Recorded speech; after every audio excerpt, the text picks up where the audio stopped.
The stats are brutal. According to the Bureau of Labor, 20% of new businesses vanish in year 1. By year 5, it's a coin flip. And by year 10, only about a third are still standing. But here is the part that keeps most entrepreneurs awake at night. It's not usually because the product was bad or the owner was lazy. In fact, most of these businesses fail because the owner worked too hard. Let's talk about the bakery trap. Imagine Sarah. Sarah is an incredible baker. Her sourdough is famous. Everyone tells her, "Sarah, you need to open a shop." So she does. But 6 months later, Sarah isn't baking anymore. She's fighting with suppliers, chasing unpaid invoices, fixing a broken sink, and crying over a spreadsheet at 2 a.m. Sarah didn't build a business. She accidentally built a cage. This is what Michael Gerber calls the E-myth, the fatal assumption that if you're great at a technical skill, you'll be great at running a business that does that skill. Today, I'm showing you how to break out of that cage and build a business that actually runs itself. The 3 inner personalities. Gerber says every business owner is actually 3 people trapped in one body, and they are constantly at war. First, you have the visionary. This is the dreamer. They live in the future, thinking about expansion and new ideas. Then, you have the manager. This is the person who craves order. They want systems, to-do lists, and predictability. Finally, you have the specialist. This is the worker bee who just wants to do the craft, bake the bread, code the site, or cut the hair. The problem? Most people start a business as a specialist. They think they're firing the boss, but they've actually just hired a lunatic. The specialist is so busy doing the work that they ignore the manager, and the visionary never gets to dream. If you're currently doing 90% of the doing in your business, you don't own a company. You own a job with a really demanding boss, yourself.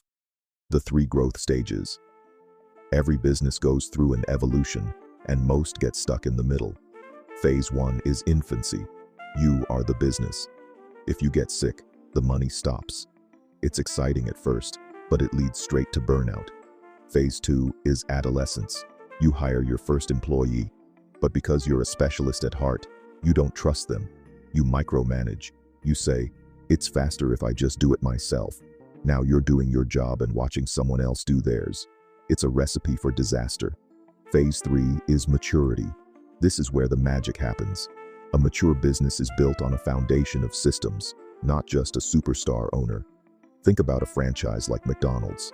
They don't hire world-class chefs. They hire teenagers and give them a world-class system. The system is the hero, not the person. The franchise mindset. Here is the mindset shift that will change everything for you. You need to act like you are going to franchise your business, even if you never intend to.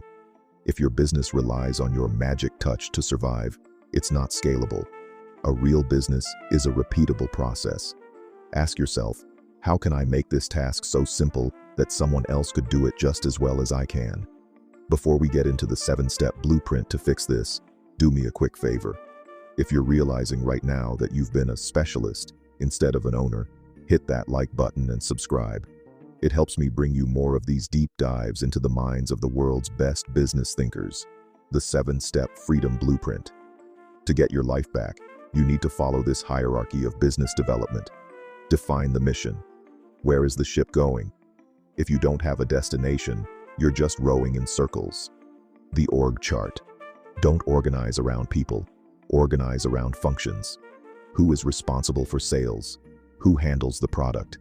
Even if your name is in every box right now, you need to see the roles clearly. Create the playbook. This is the most important step. Document every single process, from how the phones are answered to how the floor is mopped. Make it a recipe. Strategic hiring. Stop hiring helpers and start hiring people to run your systems. Targeted marketing. Stop shouting at everyone. Find the specific person who has the problem you solve and talk only to them. Money management. You can't manage what you don't measure. Know your numbers down to the cent. The innovation loop. Once the system is running, your job is to keep making the system better. The conclusion. Building a business that runs without you isn't an overnight project. It's a series of small, intentional steps. It's about moving from doing the work to building the machine that does the work. The goal of a business should be to give you more life, not to consume the one you have. If you're ready to stop grinding and start building, take one task this week, just one, and write down exactly how to do it so you can hand it off.